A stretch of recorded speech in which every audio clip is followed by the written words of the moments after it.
kulankani ayaa ahaa mid soo dhaweyn ah waxaana soo dhaweyn ballaaran loo sameeyay isimada Puntland iyo isimada dawlad deegaanka Soomaalida ee Itoobiya waxaana kulankani quruxda badan soo qaban qaabiyay duubabka beesha Mudulood waxaana ka soo qayb galay gudoomiyaha gobolka Banaadir Cumar Maxamuud Maxamed Cumar Filish xildhibaanada labada gole ee baarlamaanka federaalka Soomaaliya wasiiro siyaasiyiin nabadoono ugaasiyo odayaal dhaqameed iyo haween garaad kulmiye garaad maxamed garaad dool garaad wiilwaal iyo islaan ciise islaan maxamed ayaa ugu horeen kulankan soo dhaweynta ah ka hadlay adinayno midnimo anigoo leh qof kasta oo Soomaaliya yaan la fogeyn ee ha loo soo dhaweeyo magac u doono ha sheegto waxaan hadalkayga kaga baxaya yaa hadal ninku noqnoqday waa la yiri ma macaan buu biday mise wax kale uu yiraahdo aqoon waayayo mundulooda garoowe oo Puntland ka dhigan xamar gobashiini waa taal aad iyo aad baad u mahadsantihiin xaal iyo xaajaba Allah inoo suubiyo xamar waa magaalo madaxdayadii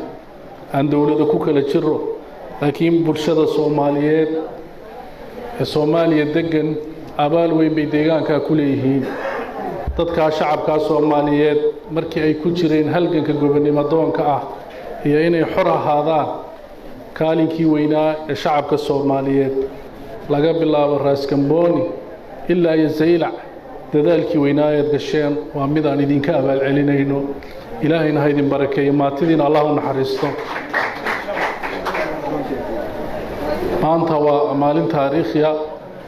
bog wacan oo taariikhda geli doona inoo bilaabmay beesha Muduleed ee walaalaha nahay gobasha ay fidiyeen maanta waxa uu tahay bartii laga dhaqaaqay ummadda Soomaaliyeed lagu mideynayay gudoomiyaha gobolka Banaadir Cumar Maxamuud Maxamed Cumar Filish iyo ra'iisul wasaarihii hore ee Soomaaliya Ali Maxamed Geedi ayaa si wada jir ah isimadan kulanka ugu soo dhaweeyay magaalada Muqdisho ee caasimadda ummadda Soomaaliyeed waxaan ognahay muwaadin kasto Soomaaliyeed meel kasto adduunka ka joogo Soomaaliya aad haduu ku fikiro Muqdisho ku fikira waa caasimadda dalka guriyihiina baad joogtaan canshuurta laga qaadayo dawladda lagu ahaa anigu ma dhihi karo marti waaye laakiin waa dad guriyahoodii mid aan leeyahay Soomaali guud ahaan gaar ahaan wafdiga meesha fadhiyo isimada sharafta leh Muqdisho heelay rabtaa hal ogaado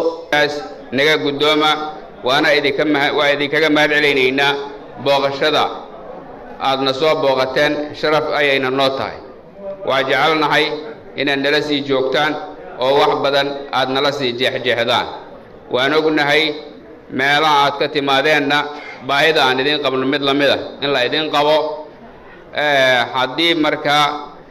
ay degdeg jirtana idin cadaadin mayno waxaanse jecelnahay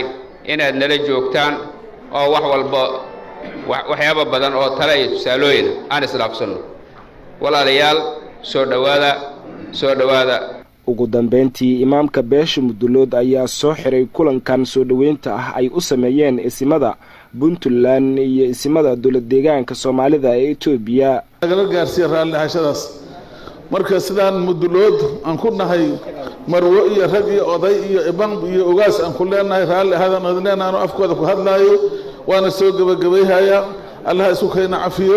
muraadkeena Allah sahlo muslimiinta muraadkooda Allah sahlo da ilaahay dinkiisa socodkiina socod khayr qaba Allah ka dhigo Allah idin fududeeyo meeshaad ka timaadeen nabad Allah idin geeyo meesha waxa muraadkaad u timaadeen Allah idin sahlo